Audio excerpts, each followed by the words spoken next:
Yeah, very good. How are you feeling? Excited kasi first time ko nadala sa ABS Awards. Ano nilulook forward natin sa for tonight? Nominated kasi yung hindi namin ni Janine. So, nandito ako just to represent.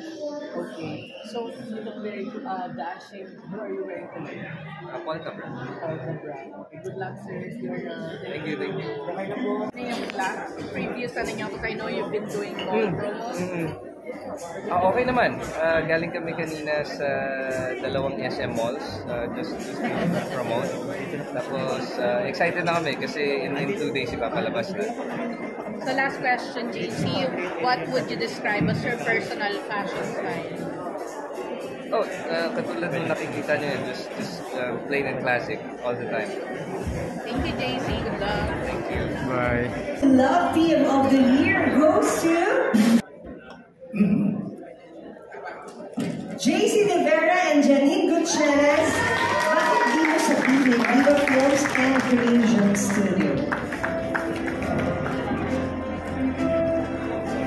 Presenting the award is PMBC Vice President Eric Barrio together with Movie Producer Executive Advisor of Actors Guild of the Philippines and Mayor of Dunungan Lana del Norte, Honorable Mayor Marcos Mamay.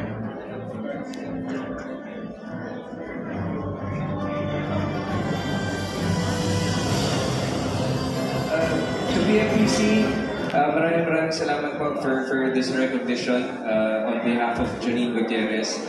Partner, maraming salamat. This is for you. Thank you also sa lahat na bumubuo ng Bakit Di Mo Sabihin sa Design Studio, si RJ, si Direk Real, at si John. Maraming salamat. Congratulations, JC, sa pagbabalik ng 39.